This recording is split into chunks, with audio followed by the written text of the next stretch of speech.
اعوذ باللہ من الشیطان الرجیم بسم اللہ الرحمن الرحیم رب اشرح لی صدری ویسر لی امری واحلل عقدۃ من لسانی یفقہوا قولی رب زدنی علما۔ السلام علیکم ورحمۃ اللہ وبرکاتہ۔ ماہ سفر کے بارے میں عام طور پر لوگ یہ سمجھتے ہیں کہ یہ منحوس مہینہ ہے۔ اس مہینے میں آسمان سے بلائیں نازل ہوتی ہیں، اس لیے ہماری بہنوں نے اپنا یہ ذہن بنا لیا ہے کہ یہ واقعی ایک منحوس مہینہ ہے۔ اس میں شادیاں بالکل نہیں کرنی چاہیے، اگر شادی ہوگی تو وہ ناکام ہوگی، اس لیے اسے خالی کا مہینہ بولتے ہیں، یا اس کو تیرہ تیزی کا مہینہ بھی بولا جاتا ہے۔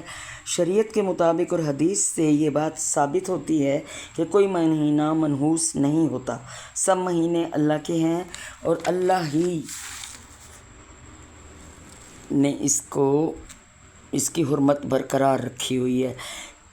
اگر کسی کی بہو کی یا کسی کے بیٹے کی شادی سفر کے مہینے میں ہو جاتی ہے اور گھر میں تھوڑا سا ناچاکی پیدا ہو جاتی ہے تو اس کو یہی بولا جاتا ہے کہ ان کی شادی سفر میں ہوئی تھی، اس لیے ایسا ہو رہا ہے۔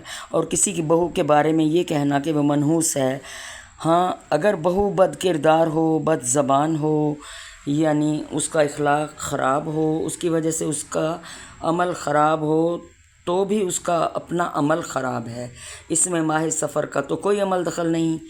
میرے آقا صلی اللہ علیہ وسلم کے زمانے میں اکثر کفار نے یہ کہا کرتے تھے کہ سفر کا مہینہ منحوس ہے، کوئی چیز از خود منحوس نہیں ہوتی جب تک زمانہ جاہلیت کے لوگ اس کو منحوس نہ بنائیں۔ میرے پیارے آقا کا ارشاد گرامی ہے کہ سارے مہینے بابرکت ہیں، اللہ کے تخلیق کردہ ہیں، 4 مہینے نہایت حرمت والے ہیں، یعنی رجب، محرم، ذیقعدہ اور ذی الحج۔ اگر اس مہینے میں شادی کرنا منحوس سمجھا جاتا تو میرے آقا علیہ الصلوۃ والسلام نے اپنی پیاری بیٹی حضرت فاطمہ الزہرا کا عقد حضرت علی کرم اللہ وجہ الکریم کے ساتھ اسی ماہ سفر میں کیا۔ ایک روایت میں رمضان کا بھی کہا جاتا ہے، لیکن میرے آقا نے ماہ سفر کا انتخاب کیا۔ اس کو خالی مہینہ اس لیے کہتے ہیں کہ محرم کے مہینے میں لوگ اپنے گھروں میں بند رہتے اور سفر کے مہینے میں گھروں سے نکل کر لوٹ مار کرتے اور قتل و غارت کرتے، تمام گھر خالی ہو جاتے، اس لیے اسے خالی کا مہینہ بھی کہا جاتا ہے۔ زمانہ جاہلیت میں لوگ سمجھتے تھے کہ آسمان سے بلائیں اترتی ہیں، آسمان سے آفات اترتی ہیں جو کہ گھر کے مردوں کے لیے ٹھیک نہیں ہیں، ان کا صدقہ اتارنا چاہیے، یعنی سورہ مزمل کا اہتمام کیا جاتا ہے، آٹے کی گولیاں بنائی جاتی ہیں، پھر ان پر 41 دفعہ سورہ مزمل پڑھ کر دم کر دیں اور اسے کسی دریا یا کسی پل پر بہا دیا جائے تو بلائیں ختم ہو جائیں گی۔ یہ سب شریعت کے حساب سے حدیث میں کہیں بھی اس کا تذکرہ نہیں ہوا۔